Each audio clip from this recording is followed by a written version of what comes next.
we're done with that now. It's time to review Nosferatu 2024. This is yet another of my reviews that took a long time to get out because I just saw it in the theater and it took a while for me to process my thoughts on it. Also, it's the coldest day of the year right now. It's absolutely freezing outside, it's snowy as hell, and some jackass left the front door open, so as a result the heater is blasting, and this picture of Orlok I've taped onto the wall is going to move around a little bit, so that'll give it some added emphasis. But if I shiver during this, it's just insanely cold, and it'll take a while for the hallway to heat back up. In the meantime, let's talk about Nosferatu. I've got a lot to say about this movie, some positive, some negative. It was a mixed viewing experience overall, but a very unique viewing experience, and I can see why people flock to the theaters in droves to catch the new Nosferatu. This light bulb is annoying as hell. There we go, maybe that'll cast some interesting ambience. Anyway, let's get right into it. This is my review of Nosferatu. So, Nosferatu. When this movie first started coming out, I thought that everyone was going to the theaters to see a reissue of the original Nosferatu from the 20s, or maybe that they were going to see a reissue of the Werner Herzog version, although I know basically nobody watches that one because it's not as good a remake as the original. And the original is a classic. The original is one of the greatest horror movies, one of the first horror movies, but also certainly one of the greatest. And I can see why it's accrued such a reputation. So I figured maybe people are just going to watch original Nosferatu and there was like a big hype or something. After all, it is around the film's 100th anniversary, although not quite, so I wasn't really sure what all this was about. And then I realized, oh, it's a new Nosferatu. All the goth crowd, especially, really likes Nosferatu. Apparently, the new Nosferatu have probably never even seen the original one, but this is the type of movie that I would expect someone like Tara to comment on. Maybe in the new Blot I'll have her say something on it, give her 2 cents, I don't know. Anyway, this movie's very popular amongst the goth crowd, as one would expect. It's very gothic. It's probably the most gothic movie of the 2020s. I wouldn't say there's probably going to be a more gothic movie released this decade than the new Nosferatu. I had mixed feelings about the idea of remaking Nosferatu because I really liked Robert Eggers' movie The Lighthouse when I saw it in 2019. It's still one of my all-time favorite horror movies, one of my all-time favorite movies in general, certainly one of my favorite movies of the 21st century. It's the type of movie that is so ridiculously subtle and complex, and it just gets under your skin, and I love that. The Lighthouse is a wonderful study in keeping information from the audience, deliberately being obfuscatory in the way that you shoot things, and it's brilliant. I love The Lighthouse. I never saw the Vivitch. I probably wouldn't like it as much as The Lighthouse based on what I have seen of it. And then there's The Northman. And basically nobody likes The Northman. That thing passed without anyone giving it even the time of day. So I do maintain that The Lighthouse is definitely Robert Eggers' best work. I mean, just based on everything I've seen, it really does tower over all other contemporary horror movies. Like, holy shit, this movie is really tight and streamlined. The aesthetic is beautiful, and everything about it was just hot and gripping, and it kept me on the edge of my seat the entire time. I don't get scared easily, but The Lighthouse managed to do that. So I was kind of looking forward to Nosferatu. I knew that there would be a lot of the same sensibilities that Eggers brought to The Lighthouse, to the Vivitch. There are definitely a lot of trademarks of his style. He keeps it pretty consistent throughout, and I like those Eggers type things that he does. I do think he's one of the great filmmakers of the age, which isn't saying much, but hey, he's better than fucking the Russo brothers or whoever. So I was relatively optimistic about Nosferatu 2024. But I did see a lot of memes and publicity that made me skeptical. For one, there was a video here on YouTube called Nosferatu, Making Dracula Horny Again. And when I saw that title of that review, I did a double take, because I was like, when has Dracula ever not been horny? When have vampires ever not been horny? They are extremely sexed up. You got Twilight with Robert Pattinson, where he's the hot vampire. You got Interview with the Vampire with Tom Cruise, where he's the hot vampire. You got Bela Lugosi Dracula. He's not a bad-looking vampire. So vampires have never really not been horned up and hot and ready to go. And I think that is a problem, personally. I think that vampires should be presented in a wide spectrum of sexuality. I really do. And I think that out of all the monsters, vampires have the most reason to be asexual. Think about it.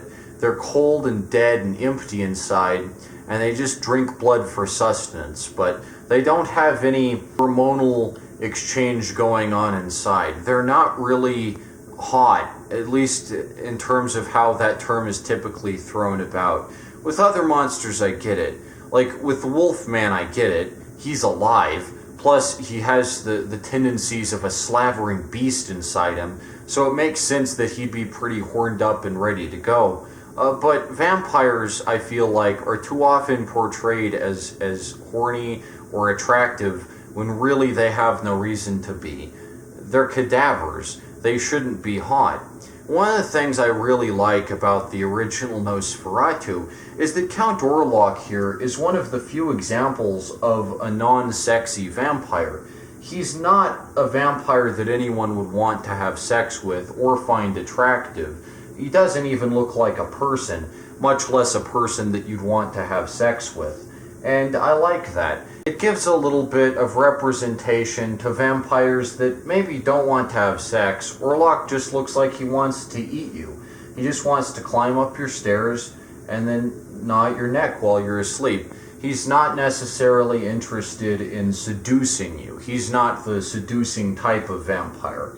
I don't think Orlok really has any brides or anything going on. He doesn't really have much of a romantic life.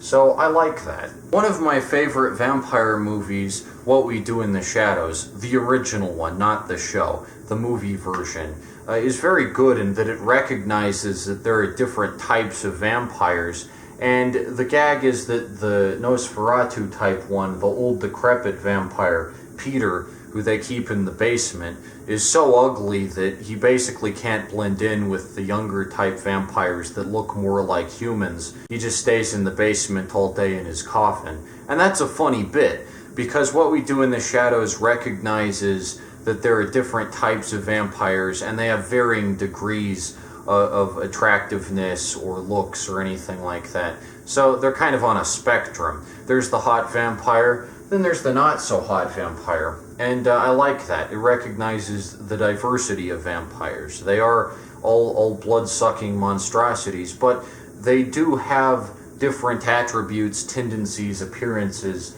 all of that. So that's pretty cool. My problem with the new Nosferatu 2024 is that it shouldn't have been called Nosferatu. It should have been called Vlad the Impaler, because this new Nosferatu ain't nothing like original Max Schreck variety Count Orlok here. The new Nosferatu is much more like the Vlad the Impaler type depiction of Dracula. The way I see it, there are three separate types of Dracula.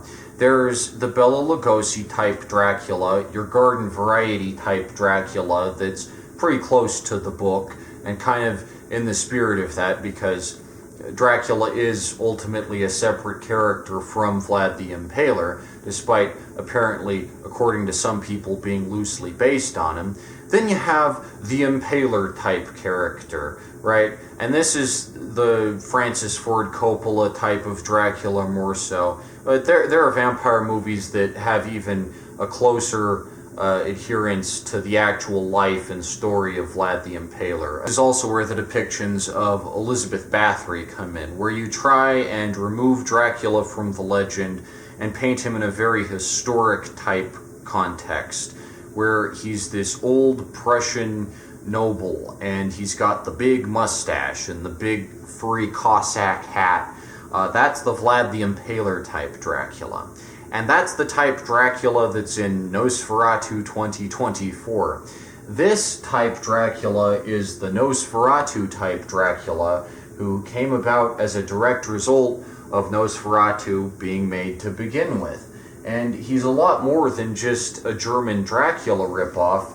He's his own type vampire.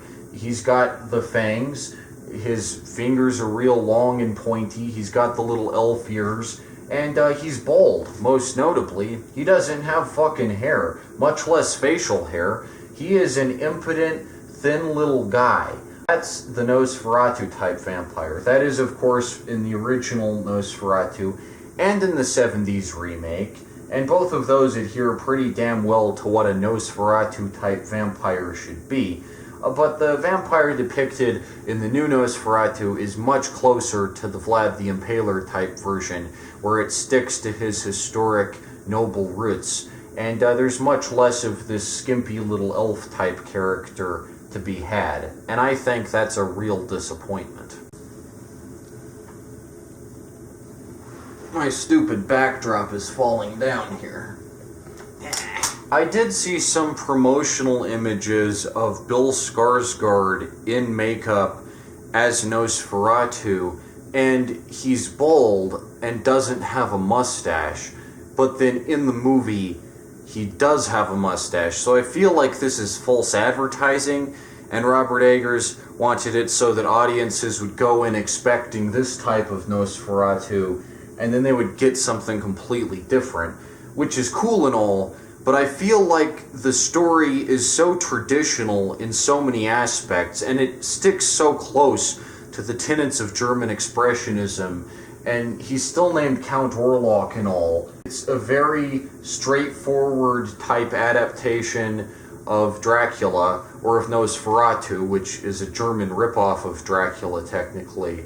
It sticks so close to that, and to all this gothic traditionalism, that you really did not need to change how Nosferatu looked. I mean, he's the main character, he's the title of the movie, so I would like if my Nosferatu looked like fucking Nosferatu, and not like this hot mustached hunk that Count Orlok has become. I think this is a disgrace, personally. I guess the heater is kind of loosening the adhesive on the tape that I used to hold this stupid sheet up. Oh well. Orlok and me will make it through somehow. So yeah, the new Nosferatu is way too hot. He's also way too tall. Like, the original Max Schreck version here isn't exactly a big guy. He's very threatening, because you feel like he could be kind of fast, like he could really pounce on you, but he's not a big, solid hunk of a vampire. He's a little thin, skeletal type guy. And I feel like that isn't adequately communicated with the new Nosferatu. Again, I know I'm not the only one who feels like this. I have heard lots of complaints that the new Nosferatu was made way too hot. And I feel like Bill Skarsgård doesn't even play the character that well. It's really not playing to his strengths. I mean, Pennywise isn't hot, so why does Nosferatu gotta be hot? I feel like the promotional photo where he's bald and looks way more like Max Schreck had way more potential, and that's the movie I would have liked to see personally. If everything was kept the same, except that Nosferatu looked like fucking Nosferatu, then I feel like this movie would be much more fondly remembered than it's probably going to be, but it probably will go down with about the same reputation as the Werner Herzog version 50 or so years on. People won't really respect it as much as the original. It'll just be viewed as a weak imitation that tries to capitalize on the original's really uncanny and creepy atmosphere. I think many people don't realize this, but this is one reason why I don't like the remake of Nosferatu, is because it will discourage people from watching the original, which is one of the best horror movies ever made, along with Cabinet of Dr. Caligari and a lot of these other really great German expressionist movies of the period. It was a very influential movement in film. And a lot of people are just going to watch the new one and completely ignore the old one. And that's too bad, because it's very good. And every time people say, like, oh, silent movies are boring, or they aren't an interesting art form unto themselves, separate from sound movies, I think that's really selling them short. There's never been a Charlie Chaplin movie I've seen, for instance, that I didn't find immensely funny. That shit's hilarious. Same goes for Buster Keaton or Harold Lloyd. And there are also lots of great other genres in silent movies. There's The Man Who Laughs, there's Nosferatu, and I feel like all that will kind of go down the tubes once people acclimate to the new Nosferatu. And when you say Nosferatu, everyone's like, oh, you mean the new one? And I'm like, no, I mean the old one. I don't think there's too much chance of the new Nosferatu replacing the original, because I mean, it's that good, but it does just kind of sting that we have to have a remake of such a beloved classic instead of just a new vampire story. You could just make a new vampire story that's totally fresh and isn't just a repetition of the basic plot outline of Dracula, that has this type vampire who's like mustached and hot. I feel like it's doing a serious disservice to F.W. Murnau to have a remake of such a great and important movie. Some remakes are okay, and some remakes are great, but some movies just do not really need to be remade, and Nosferatu is one of them, because it's not even a movie that is meant to be remade. It's just one German version of Dracula that was made one time, and it stands perfectly alright on its own. I feel like The Lighthouse actually pays much more respect to the medium of silent films than Nosferatu does, because even though there is dialogue in The Lighthouse, and it's set in 1890, which is a little bit before silent movies really took off, it does feel like you're watching something of the period. The fact that it's filmed in that specific aspect ratio with the black and white does make it feel extremely period accurate, and so you are sucked into that world. You're completely immersed into this island lifestyle with Willem Dafoe and Robert Pattinson. That's a very effective instance of someone respecting the medium of silent film. Oh, the facade is wearing down. Shoot. Well, screw it. Here. There we go. So yeah, I feel like The Lighthouse is ultimately a lot scarier, actually, than Nosferatu. That's what I expected going in. I felt like if The Lighthouse is this really quiet, mid-budget type release with not much going for it, not too much fanfare, it wasn't like a crazy sweeping phenomenon or anything when it was made. Nosferatu is the big budget extravaganza that will really cement Robert Eggers as a commercial darling, and who knows, maybe he'll go on to make a Cabinet of Dr. Caligari remake or something next. I really hope not, because that movie's perfect on its own too. Even though The Lighthouse is technically an adaptation of an Edgar Allan Poe story, it's a very obscure Edgar Allan Poe story, and the movie adds in so much original material that wasn't in the original story, so it feels like you're getting a totally fresh new insight into lighthouse work of the late 19th century, and that's so freaking interesting. That's a setting in a time period that we rarely get to see, and all the language and terminology of the time, and also the accents of the characters are very historically accurate, and I like that. I like hearing a 19th century New England type accent an actual sailor of the time would have. That's a very insightful and compelling setting to capture, because barely anyone bothers to set a movie at like a 19th century lighthouse. That's such a unique spot to tell a compelling and scary story, and The Lighthouse really delivers on all fronts. This isn't a Lighthouse review, though.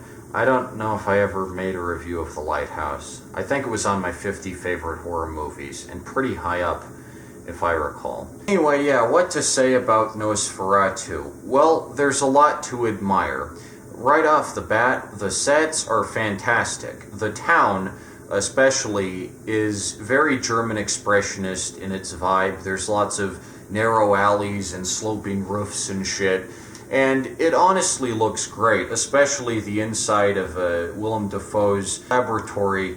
It's full of all these sloping bookshelves and shit, and it looks very whimsical and magical in the way that German expressionism tends to. So I do like all the sets built of the town. Some of the shots were shot in the Czech Republic, so some of the buildings you see are actually real European buildings and streets, and then some of them are constructed sets. And both do a pretty decent job of creating an atmosphere and a setting and making you feel like you're in the time period. I would most readily probably compare it to Sweeney Todd. If you like the way that Sweeney Todd depicts 19th century Victorian London, then you will like the way that Nosferatu depicts earlier 19th century Germany, I guess. This is something that's listed on the IMDb Goofs, which I looked up because the production of this movie does fascinate me, which is that the title card says Germany in the 1830s, but Germany as a country didn't exist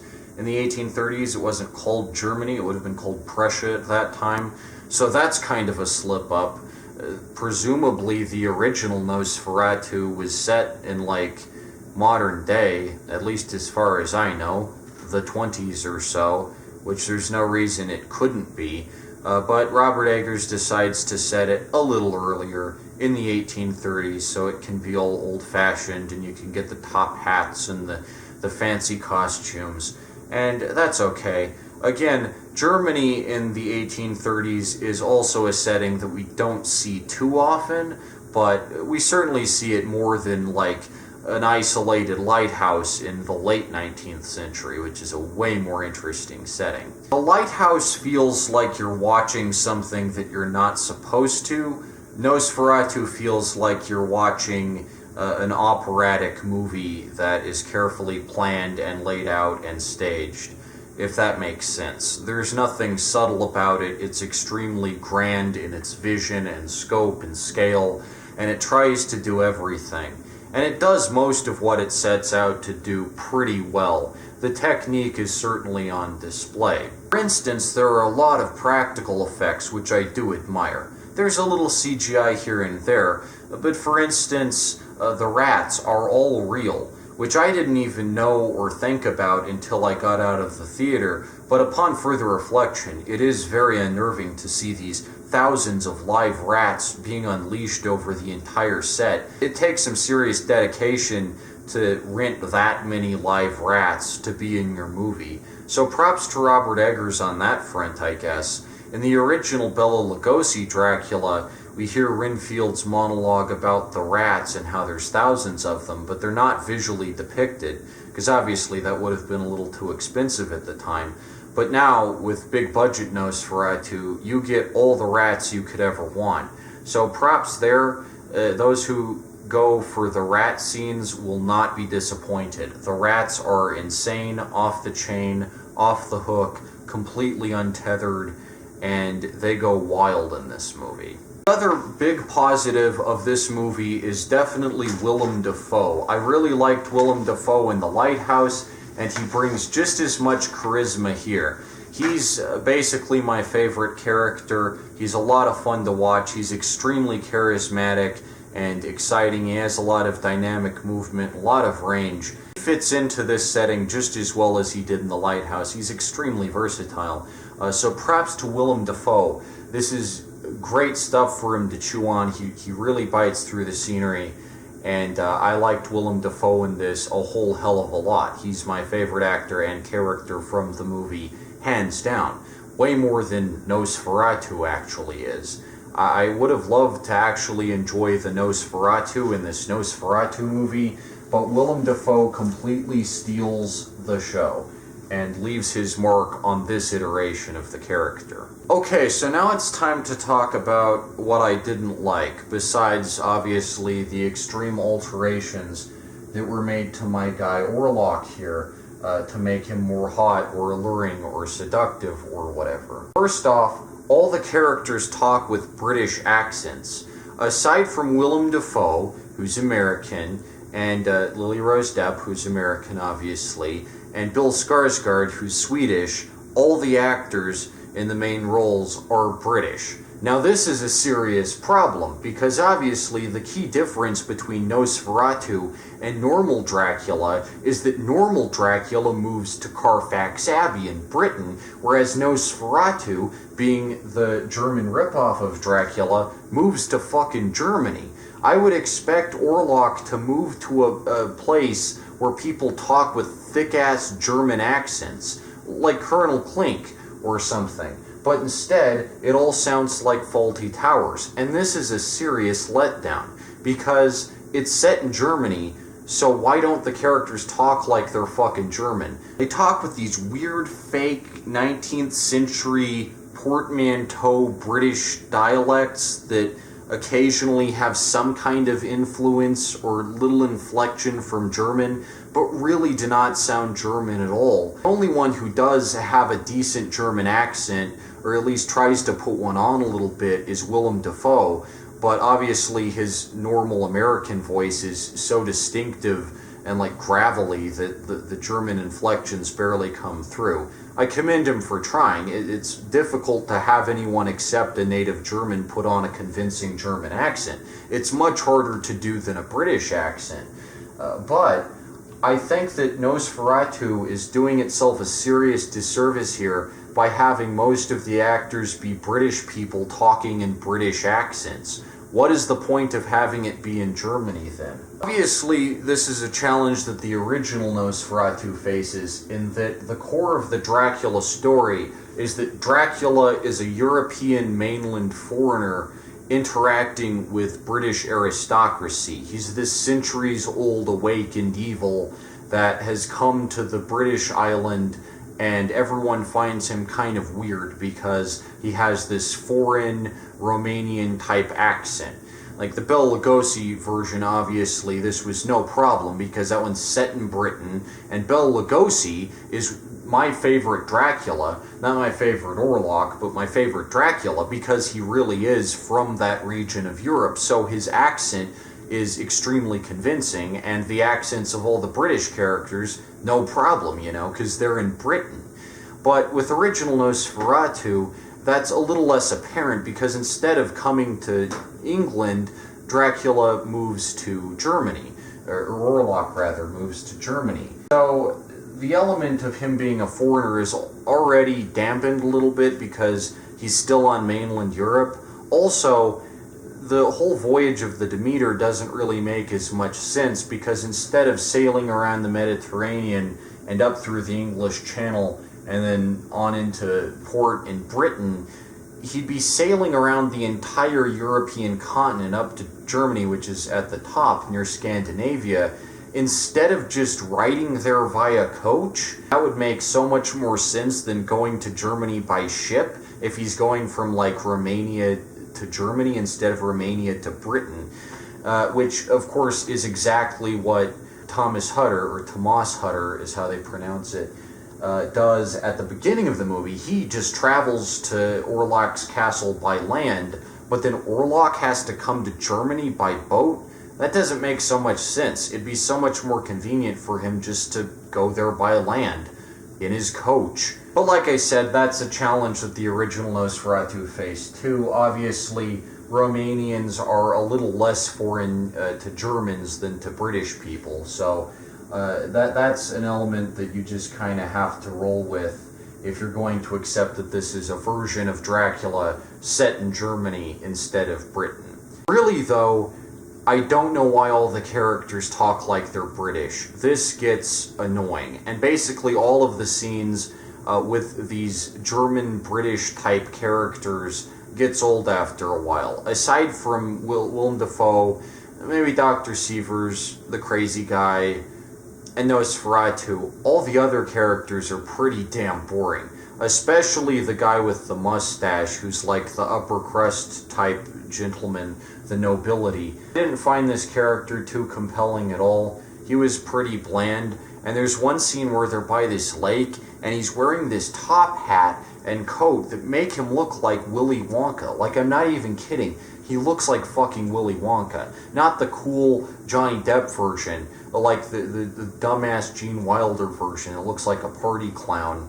And this is just kind of embarrassing. I get that they're just going for a nobility type look of that time period, but I will never see a purple top hat and cape and not go, oh yeah, Willy Wonka. So his attire is very goofy all the time, and that character was not too appealing to me at all. Like, I get what his purpose is in the story, I get his function, but he's just kind of dull, and especially his British accent, which is just so grating because it's supposed to be in Germany. How would I have fixed this issue? Well, A, the obvious option, make Nosferatu 2024 a fucking silent movie. If you can make The Lighthouse in black and white and have that specific aspect ratio, there's no actual reason to have the new Nosferatu have dialogue. I get that it's to appeal to modern audiences, and I get that the last silent movie that was like theatrically, commercially released was The Artist, and that was over 10 years ago. But if you're going to specifically remake Nosferatu, not Dracula, mind you, Dracula can be in sound till the cows come home. Dracula is generic. If you're going to call your movie Nosferatu, and you want to appeal to fans of the original Nosferatu, and the original Nosferatu is scary in part because you don't even know what Orlok sounds like, he's this silent, menacing terror, then have it be a silent movie without audible dialogue. This would be difficult to do. It would be a real challenge to pull off. It wouldn't necessarily have to be in black and white, but it could be. That would only enhance the atmosphere and make it cooler. Also, less washed out grays in the color palette and more high contrast Dr. Seussy looking shit like German Expressionism is supposed to have. Why not go all out? I saw Beetlejuice earlier in 2024, and that movie has more influence from German Expressionism, obviously, the Tim Burton style, than the new Nosferatu. I mean, give me a break. Let's have those slanted fucking windows, those spiky points. If we're going to call it Nosferatu, let's fucking go all out on that and deliver what we promise, okay? Let's not have it be the British tea and crumpet hour. Let's have it be the gnashing, German-ass type vampire blood feast, please. So, yeah, it could be a silent movie. The other option is have German actors, or at least have people who can convincingly put on a good German accent, a nice thick German accent. I'm not talking this British type sound. I'm talking full-on Colonel Klink. You know, I'm talking sounding like Frankfurters and beer all day, baby. That's what I expect out of my Nosferatu movie. The movie could be in German. That would put off a lot of modern audiences, I get it, but it would be so much more accurate to have these characters who are in fucking 19th century Germany and have probably never seen a British person or an American person in their life.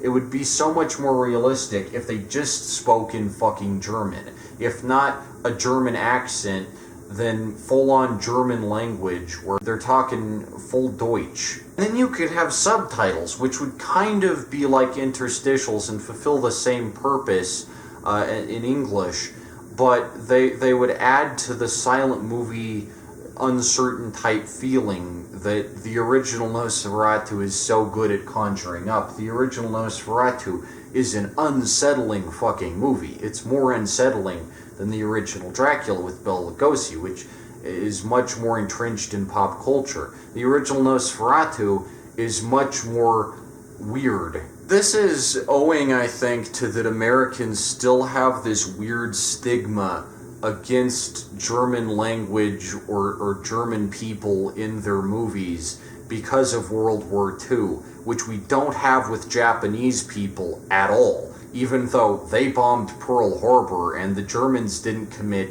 any domestic attack on us. When it comes to dubbed anime, when it comes to full-on Japanese language programming, we'll eat that shit up. But when it comes to German language programming, ooh, yucky, this German is too weird a language to consume for us. It's a really strange bias we have against German stuff, especially when you consider that Nosferatu isn't a product of Nazi times. He was a product of the Weimar Republic, when Germany was still cool and democratic and was fine by American standards. So I don't see why we still have this ridiculous prejudice against consuming German media, because there's a lot to German history and German culture and media that is not just swastikas all day, and we should accept that, and we should not be afraid to consume an inherently German story. Not that Nosferatu is the best example of an intrinsically German story, because it is an adaptation of Dracula, which obviously is set in Britain and was written by an Irish guy. So it isn't a super German story, but if you're going to call your movie Nosferatu, you should at least lean into the Germanness of it. He's German Dracula, and there's Japanese Dracula too. There's Asian vampires, there's African vampires. Vampires are a common folkloric type monster, but if we're going for Nosferatu, I want to feel the Germanness of this fucking vampire, or at least the people around him. I mean, obviously Orlok is still from the Carpathians, but I want to feel like Orlok is going to Germany, not just like he's going to Britain that's dressed up as Germany for some fucking reason, where everyone still talks in like a British accent, because that's just Dracula, and I can get that any time of day. So yeah, that's a big complaint that I have over this movie, is it doesn't really lean into the aspects of Nosferatu being both one of the most influential silent films ever made and one of the most influential horror films ever made, and it really does a serious disservice to the original. Even if, in its own right, it's a decent movie, and I would like it probably a lot more if I didn't know that the original was out there, I feel like it's trying too hard to one-up the original in terms of scope, ambition, and everything, and be like, yo, my hot mustached Count Orlok is way better and more intense and cool, and he's hot and seduces Lily-Rose Depp. And I feel like this is just such a disservice to Count Orlok, who's a very unique design and a cool-ass looking vampire, if I do say so myself. I don't think that the new Bill Skarsgard, 9-foot-tall, big mustached, Cossack-type looking Vlad the Impaler Dracula is nearly as compelling. He also has a penis in one scene, which is visible for like a second, and you can see it. And I don't think Nosferatu especially should have a big genital that's like prominent, because he doesn't even have any blood running through his veins. I mean, he's a desiccated creature of the night. Why should he be this well endowed? I feel like this is so confused, and it should just be called like Vlad's Happy Vacation or something. It shouldn't be called Nosferatu, because when I hear Nosferatu, I have certain expectations for how the character is going to be portrayed. Call me old-fashioned, say that I stick too heavy to tradition, but I just feel like that's how it should be.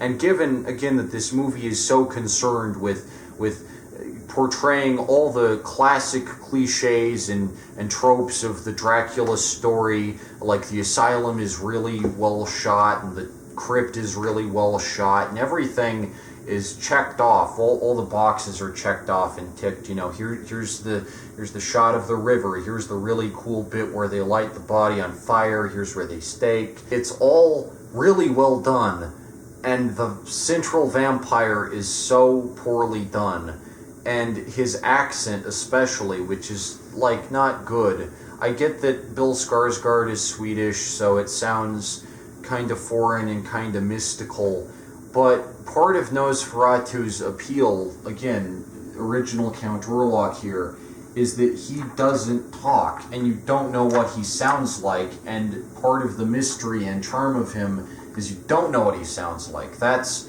cool. It's different from Bela Lugosi Dracula, it's different from Christopher Lee Dracula, Francis Ford Coppola Dracula. Original Nosferatu, Count Orlok doesn't talk. You could even have it so that all the characters talk, like there is dialogue. Even have it in English if you want. But Count Orlok doesn't talk. He doesn't say shit. He's so much more foreboding and menacing when he doesn't have a single word to say, when he's just this silent, skulking beast. Like, I get that even in the original Nosferatu, he's supposed to be good at disguising himself as this cultured nobleman who's like, you know, a person who's still alive and just wants to buy some real estate. I get that he's also supposed to be disguising himself as a human person here rather than an undead corpse, but come on. When I look at Nosferatu, I don't think that he's the type of Dracula who could easily assimilate into society and be accepted as a person. He just looks too fucking weird. I get how Bela Lugosi Dracula could do that. He has hair, but original Count Orlok doesn't look like the type of guy that could convincingly move into a foreign country and start being taken seriously among the upper nobility who he wants to bloodsuck. Nosferatu has to skulk around in the wee hours of night and bring his filthy plague, and that's how Count Orlok rolls. So I feel like this movie fundamentally kind of misunderstands what Count Orlok is all about. There is one scene in Nosferatu 2024 which admittedly I did like, and I feel like it addresses one of the most common and cumbersome elements of Dracula adaptations, and that is the coach ride. This is, I feel like, the best scene in the movie. It's extremely dreamlike and atmospheric, and there's no dialogue during it. Tomas Hutter doesn't need to say anything because he's alone, so you get this fantastic shot where the carriage pulls up to him and it's all quiet and there's just these creepy horses in front, and then the door opens on its own. And if the whole movie was as subtle as that, that feels like a real callback to The Lighthouse there, how the door just opens on its own. That shit is creepy. That shit actually spooked me, and I like that. Mainly because it doesn't have any dialogue, it doesn't need to use that as a crutch, and it's very dreamlike. It doesn't even show him climbing into the carriage or anything. It's just 1 minute the door opens, next minute there's like this frame of his eyes having this shadow dropped over them, and then you get this fantastic shot where it's the beautiful panorama of Orlok's castle and the bridge up to it, and the horses racing along this really long road, and it looks so fucking cool,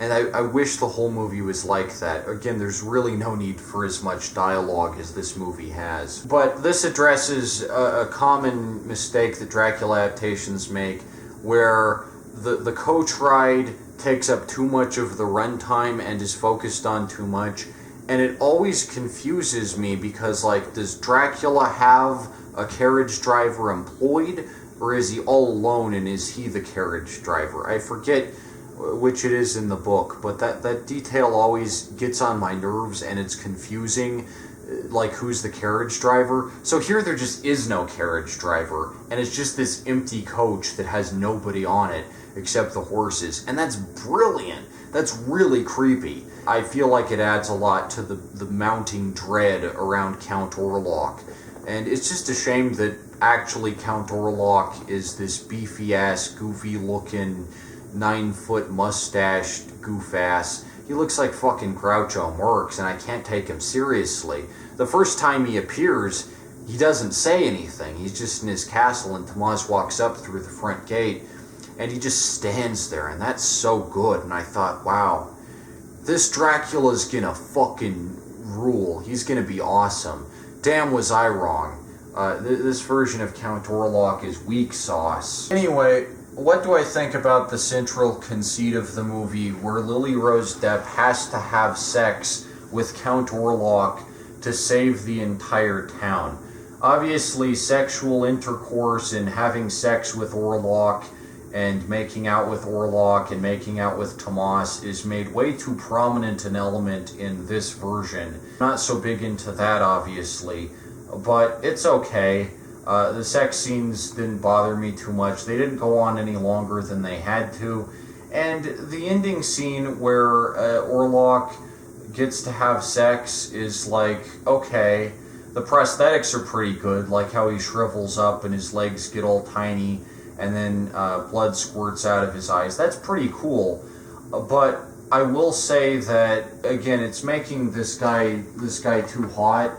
He's just too seductive, and he was never this seductive in the original, so I feel like it's kind of goofy in that regard.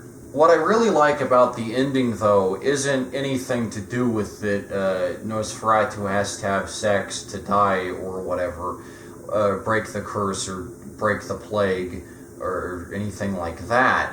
What I like is that the main couple that you follow around the entire movie, Lily-Rose and Tomas, they don't end up together at the end, which I like. I don't like, in monster movies especially, how the hot, attractive human couple always ends up together and the monster just dies. That's a stupid-ass cliche, and it always gets on my nerves. With Frankenstein, he dies at the end. Wolfman, he dies at the end. Creature from the Black Lagoon's the worst fucking offender. Creature from the Black Lagoon deserves so much better than just to be impaled by a fucking spear. And then the stupid-ass human characters who you don't even like. They're not appealing in any way. They just get off scot-free and live. Main girl, she puts her hands around the big scientist hunk and is like, my hero! And, Creature from the Black Lagoon just fucking dies. Even though they're in his fucking swamp, they just encroach on his territory and then treat him like he's dangerous even though, they went there. They didn't have to. So I feel like that's a cliche in monster movies that I like to see subverted, when the main human couple doesn't just end up together at the end and the monster just dies. The monster dies in Nosferatu 2024. But so does Lily-Rose, so Tomas has to go through life with that on his conscience and will probably never be in love or anything ever again because he's so fucking distraught, which is a great subversion, and I feel like it was kind of necessary to toss that in there, that this movie is good at deconstructing that really common thing in monster movies that always gets on my nerves. I thought that Tomas was going to turn into a vampire the whole time. I thought that might even be kind of cool, because it is heavily implied that he gets bit by Orlok, like that's what happens, so I kept thinking, oh, he's going to turn scary or something, and he's going to bite her up. But that doesn't happen. He's okay by the end, I guess. For some reason, that's never really explained why the blood-sucking didn't affect him at all, but she's dead, and so they don't end up together. I thought that was a pretty neat little subversion on the idea, and I like that they don't. Although I will say, if he isn't a vampire by the end, I don't know how he survived that huge fall from the cliff of Orlok's castle, and then being carried all the way to that monastery or whatever. Like, that's a little contrived if he isn't a vampire and doesn't have superhuman resilience or anything, and he's just a guy. I legit thought he was going to start displaying vampire tendencies, but he's okay at the end, so that's, good for him, I guess. So, ultimately, what do I think of Nosferatu 2024? Well, if you want my honest opinion, it's actually kind of overrated, but it is okay. It's not terrible. It's nowhere near as good as The Lighthouse. So if you're going in having seen The Lighthouse and you expect this to be Robert Eggers' big return after the flop that was The Northman, you're not going to get that. This is not anywhere near as original or interesting an entry as The Lighthouse, but I can see why he wanted to remake it, and I guess I respect him for at least trying to bring this old-ass property back into the public consciousness, even if there's really no reason to. Like, I see Nosferatu, the original, played in theaters at a pretty often rate. I mean, it's a popular thing to re-release on a cinematic screen. So I'm not sure what Robert Eggers really thinks he's doing here that hasn't been done before, because there is a full-on glut of Draculas. Not of Nosferatu, sure, but of Draculas, and this story has been told a gazillion times. And the only difference with this one is it's technically in Germany. They try and do a couple new things, but the basic components of the story, the traditional elements, are all still there. Orlok buys the castle, he causes chaos, he brings rats, whatever. The plague element is a little more pronounced, obviously, as it was in the original Nosferatu. But do I feel like this is a movie that needed to be made, that was, like, necessary? Or do I feel like it's just kind of taking advantage of the intellectual property, the name, that everyone recognizes, that everyone, even people who haven't seen the original Nosferatu, know of it? Do I feel like he's just kind of taking advantage of this intellectual property? Yeah, kind of. And I feel like we could do a lot better for contemporary horror. We could make movies that have original, thrilling, interesting, astounding, and fun plots that haven't been done before, like The Lighthouse, which is creepy as fuck, and also really, really good. And is a traditional horror story in every aspect. It's just about a side of horror that doesn't get covered too often. Nautical horror is a subgenre that doesn't get too much attention on it, and I feel like the Dracula story has been done to death. And there are too many elements of this that try way too hard to be different. They changed Nosferatu completely. They give all the German characters British accents.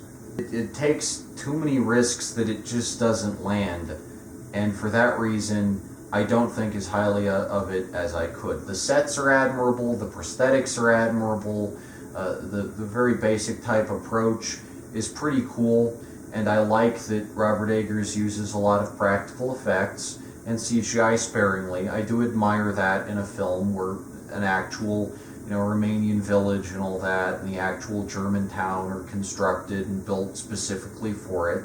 So that's cool. I will say that this movie does pack a decent amount of stuff into 2 hours. It's a very full and well-rounded and well-paced retelling of the Dracula story. You get all the bang for your buck. You get the asylum. You get the crypt. You got the possession. You got the castle. But at the end of the day, the story has been done to death, and I like original Nosferatu because it is at least an interesting deviation from the glut of Dracula movies that would later follow. It is a very different Dracula movie, obviously, being German, and this feels like an attempt to capitalize on that without really being that different or taking any new direction that hasn't been taken before. So I would have to give Nosferatu 2024 6 out of 10 stars, actually. I wouldn't give it 7 out of 10 stars. It's not that fantastic. I would recommend the original Bela Lugosi Dracula over it. I might even recommend the Francis Ford Coppola version over it. I know a lot of people dislike that one because it takes so many risks, and Dracula looks like he has an ass for a head, but at the very least, it's a new and risky and interesting way to depict Dracula that hadn't really been tried before. I would say that that movie actually adheres more to the language of silent film than new Nosferatu does, despite the original Dracula with Bela Lugosi not even being a silent film. So that's interesting. But yeah, I would give new Nosferatu 6 stars. I would say you should watch original Nosferatu. I'd say you should watch Bela Lugosi Dracula before you watch this one, just so you have a reference to compare to. Oh, the light bulb fell. I guess the review's over. But yeah, that's Nosferatu for you. What you gonna do?